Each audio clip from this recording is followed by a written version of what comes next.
Assalamualaikum warahmatullahi wabarakatuh. Perkenalkan, nama saya Irda Eliana Sutami, NPM 2005170140, kelas 6C Akuntansi Pagi, mata kuliah pemeriksaan akuntansi. Tugasnya yaitu menjelaskan materi sampling audit dalam pengujian substansif dengan dosen Bu Heni Jurika Lubis, SE, MSI. Bab 13. Sampling audit dalam pengujian substansif.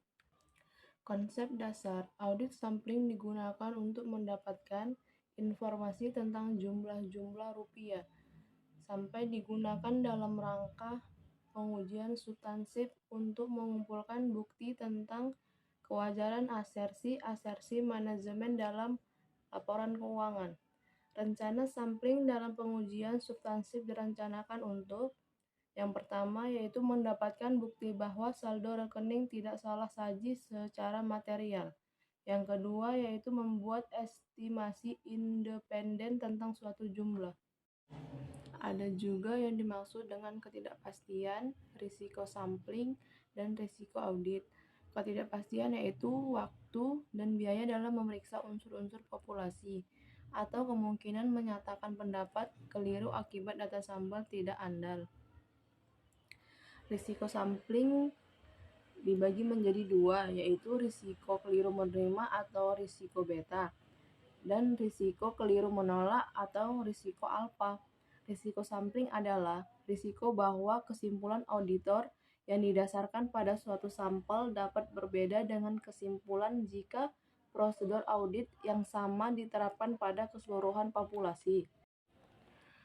Risiko keliru menerima atau risiko beta.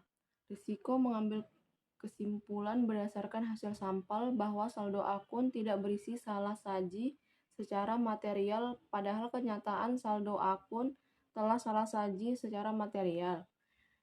Dan risiko keliru menolak yaitu risiko mengambil kesimpulan berdasarkan hasil sampel bahwa saldo akun berisi salah saji secara material, padahal kenyataannya saldo akun tidak berisi salah saji secara material.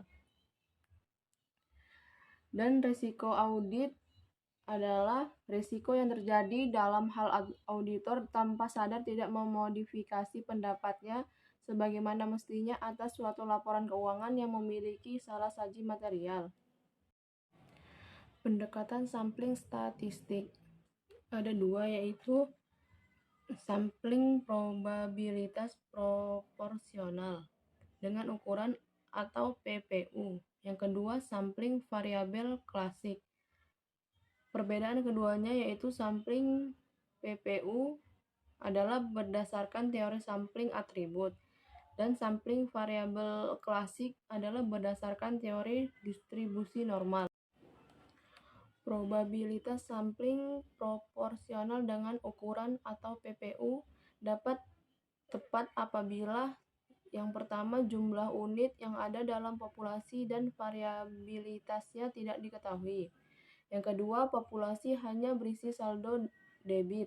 Yang ketiga, dalam populasi diperkirakan tidak ada salah saji atau hanya sedikit salah saji. Probabilitas sampling proporsional dengan ukuran atau PPU adalah suatu pendekatan yang menggunakan teori sampling atribut untuk menyatakan kesimpulan dalam jumlah rupiah, bukan sebagai tingkat deviasi. Model ini diterapkan dalam pengujian transaksi dan saldo yang salah saji terlalu tinggi. Proporsional dengan ukuran atau PPU berguna dalam pengujian yang pertama yaitu piutang. Apabila pengkreditan yang tidak dikerjakan terhadap rek debitur tidak signifikan. Yang kedua, investasi dalam surat berharga. Yang ketiga, pengujian harga sediaan bila diperkirakan hanya terdapat sedikit selisih. Dan yang keempat adalah tambahan pada aktiva tetap. Dan ada juga rencana sampling, yaitu yang pertama menetapkan tujuan rencana. Yang kedua merumuskan populasi dan unit sampling. Yang ketiga menentukan ukuran sampel. Yang keempat, menentukan metode pemilihan sampel. Yang kelima, melaksanakan rencana sampling. Yang keenam, mengevaluasi hasil sampel. Menetapkan tujuan rencana. Tujuan umum sampling PPU adalah untuk mendapatkan bukti bahwa saldo rekening menurut catatan tidak salah saja secara material. Merumuskan populasi dan unit sampling ada 3, yaitu pertama, populasi adalah terdiri dari kelompok transaksi atau saldo rekening yang akan diuji. Yang kedua adalah unit sampling rupiah individual, dan populasi adalah suatu angka rupiah yang sama dengan total jumlah rupiah dari populasi. Yang ketiga ada rupiah individual yang terpilih sebagai sampel kadang-kadang membawa keseluruhan unsur yang lain dari populasi yang sama. Unsur-unsur tersebut disebut dengan logical sampling unit. Dan ada juga rumus untuk menentukan ukuran sampel. N sama dengan NB kali FK dibagi SD kurang AS kali FE. Keterangannya yaitu NB sama dengan nilai buku populasi yang diuji. FK sama dengan faktor keandalan untuk risiko keliru menerima yang ditetapkan. SD adalah salah saji toleransi. AS adalah antisipasi salah saji. FE adalah faktor ekspansi untuk antisipasi salah saji. Menentukan metode pemilihan sampel, yaitu metode yang paling banyak digunakan dalam sampling PPU adalah pemilihan sistematik. Yang kedua, metode ini membagi total rupiah populasi menjadi interval rupiah yang sama. Rumusnya yaitu IS sama dengan NB dibagi N. IS sama dengan interval sampling. Melaksanakan rencana sampling. Ada 3, yaitu auditor menerapkan prosedur pengauditan yang sesuai untuk menentukan suatu nilai menurut audit untuk setiap unit logis yang diikutsertakan dalam sampel. Yang kedua, jika ada perbedaan, maka auditor harus mencatat nilai buku dan nilai menurut audit dalam KK. Yang ketiga yaitu info di atas selanjutnya akan dipakai untuk melakukan proyeksi atas total salah saji dalam populasi. Mengevaluasi hasil sampel.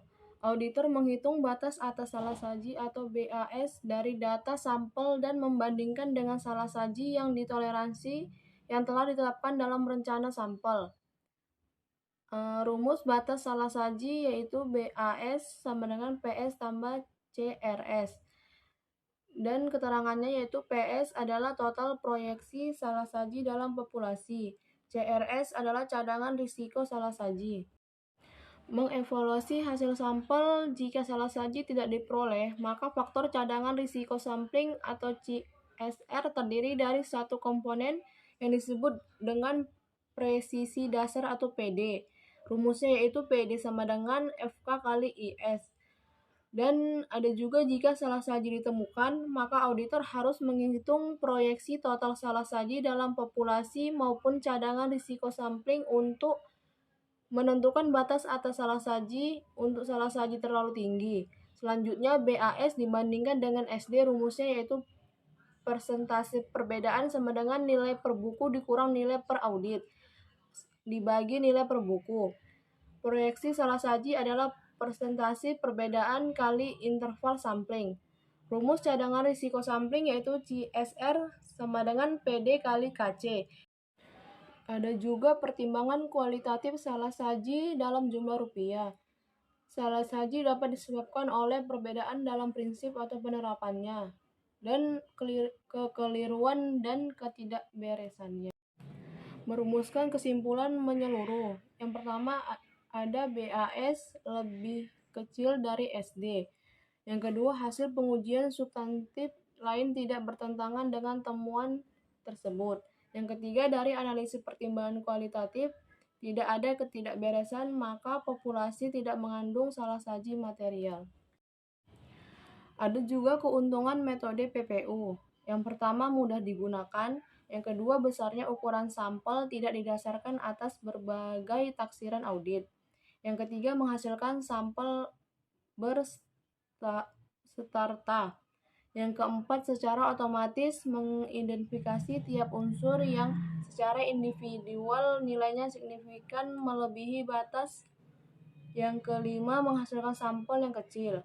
Yang keenam, dapat dirancang lebih mudah dan pemilihan sampel dapat dimulai sebelum populasi lengkap.